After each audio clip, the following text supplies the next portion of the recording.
The letter addressed to the President bears the signatures of the Archbishop of Colombo, 5 bishops and 34 assistant bishops. The letter has been directed to the President, highlighting a litany of factors which have not been unearthed as of yet, including certain recommendations made by the Presidential Commission of Inquiry, facts revealed through evidence and revelations made by parliamentarians. The report of the first committee appointed to probe the attacks, which was led by Vijit Maralgoda, had been presented to former President Sirisena expeditiously. But the report was not released to us. The Parliamentary Select Committee appointed to probe the attacks highlighted the negligence of officials. However, legal action was not instituted against anyone implicated during the tenure of the erstwhile government. Recommendations provided by the Presidential Commission report, which concluded probing the matter earlier in January, have not been implemented either. Minister Sarath Weerasekara, the minister in charge of the police, has paid attention to this matter, claiming around 40 people will be charged in connection to the incident within this month. However, details of who will institute legal action have not been revealed. We cannot declare this investigation complete by simply moving court against figures who are already under arrest and were marginally involved in this conspiracy. There are many dubious areas in this investigation. Certain recommendations on officials have not been implemented as of yet. Justice has not been meted out in that regard. Instead, such figures act as if they have been vindicated from that culpability. It brings great anguish to our citizens when such figures act and express certain opinions. These are the personalities who allowed people to be killed. Hence, these figures are connected to this murderous crime. මරන්නට අපිව නැති කරන්නට ඉඩ හැරපු කට්ටිය.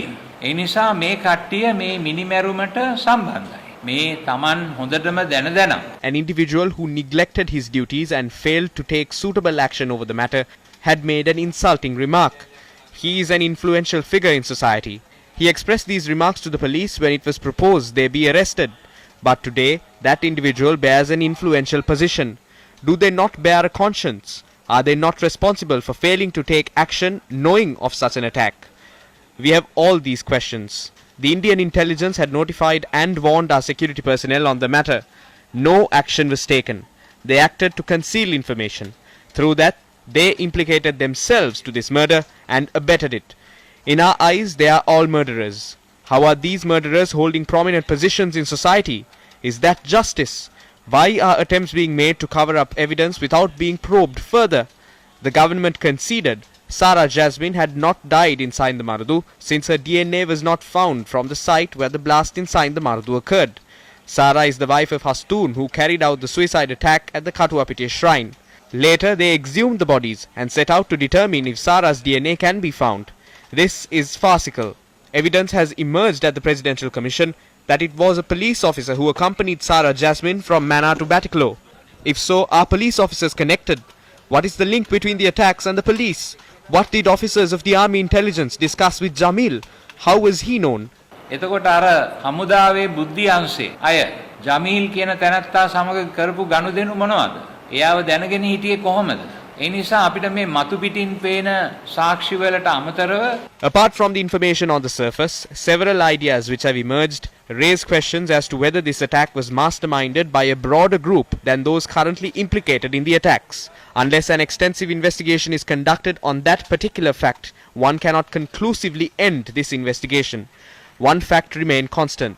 Governments will come and go, but the truth will be unearthed one day. On that day, a proper judgment of those who attempted to conceal information will be delivered. No one can get away with a crime. Your conscience will speak. Therefore, I would like to request all the leaders of this nation, tap into your conscience and see.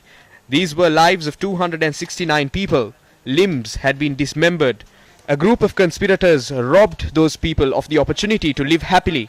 ඒ මිනිසුන්ට ගෞරවාන්විතව Tamanගේ ජීවිත ඉදිරියට ගෙන යන්නට ඉඩ දුන්නේ නැහැ කුමන්ත්‍රණකාරයෝ පිරිසක්. ඒ නිසා මේ කුමන්ත්‍රණයේ සාධාරණීය ඉෂ්ට වන තුරු This struggle will not be abandoned until justice is meted out. We will not accept facts swept under the carpet. All the facts we have brought up must be examined thoroughly and exposed to the nation. Steps must be taken to make available to the public all reports published in connection to the April 21st attacks. This task should be handed over to a truly independent group, free from political influence, and they must be equipped with the necessary powers to probe this matter. If not, justice cannot prevail. We will not be swayed by false narratives. බොරු කතා වලින් අපි රැවටෙන්නේ නැති බව අපි ප්‍රකාශ කරන්නට කැමැතියි. හිටපු නීතිපති දප්පුල දෙලිවේරා මහත්මයා Former Attorney General Dappula De Oliveira openly reveals that there was a grand conspiracy behind these attacks. He made that statement while functioning as the Attorney General. Such a statement made by the AG is indeed a serious one. We cannot believe he would be compelled to make such a statement without sufficient facts. It was made basing all facts in his possession. We believe so. We too believe there is a grand conspiracy behind this. What sort of conspiracy was this? Who are the conspirators? Who are the masterminds behind the conspiracy? Those facts must be exposed before the nation. කියන දේවල් රටට හෙළිවෙන්නට ඕනේ.